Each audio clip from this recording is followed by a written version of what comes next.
Très discret sur sa vie privée, Laurent Bignola n'a livré que très peu de détails sur celle-ci. Dans Chez Jordan, l'ancienne figure de Télématin a néanmoins accepté d'évoquer son ex et mère de ses filles, ainsi que sa nouvelle chérie avec qui il vit de façon plutôt originale.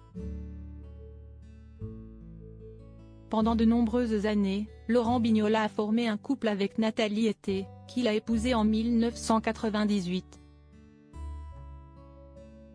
De leur union, sont nées 2 filles, Lokma, âgée de 21 ans, et Lakmé, âgée de 19 ans. Les 2 amoureux se sont rencontrés dans le cadre du travail alors pour France Télévisions.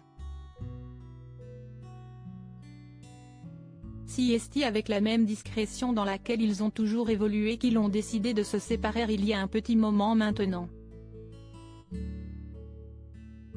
On s'entend bien, on se téléphone souvent à propos des filles, il y a beaucoup de respect, a cependant assuré Laurent Bignola dans Chez Jordan, sans préciser la date exacte de leur rupture. L'ancien présentateur de Télématin, parti avec fracas, a en tout cas depuis retrouvé l'amour auprès d'une amie de longue date, Anne, qu'il connaît depuis une trentaine d'années. Anne travaillait sur les émissions de son papa, le vétérinaire Pierre Rousselet-Blanc, et donc on s'est connus en tournage quand j'étais en Auvergne. Et puis quand je suis venu à Paris, on s'est revus, a-t-il expliqué à Jordan de Luxe, ce lundi 5 juin. S'ils ont mis du temps à entamer leur idylle, les proches de Laurent Bignola et Anne ont de leur côté toujours su qu'il était fait l'un pour l'autre.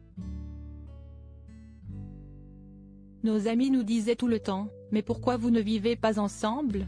A rapporté le journaliste. Et on s'est dit, à nos âges pourquoi pas ? Une fois la décision de vivre ensemble prise, Laurent Bignola et Anne se sont donc installés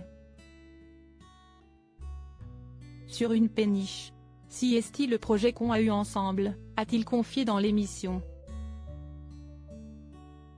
On sait par ailleurs que le présentateur vit sur la scène depuis 2012, comme il le révélait à nos confrères de Côté Maison en 2017, j'avais besoin de changer de vie et de me retrouver sur l'eau pour mon équilibre physique et mental. Laurent Bignola craquait à l'époque pour un bateau datant de 1937 en bon état mais qu'il a fallu rendre fonctionnel et confortable. Il ne s'encombre néanmoins jamais. Sur un bateau, il n'y a pas de dépendance, pas de garage. J'ai toujours eu juste le minimum vital pour les livres et quelques souvenirs, déclarait-il encore.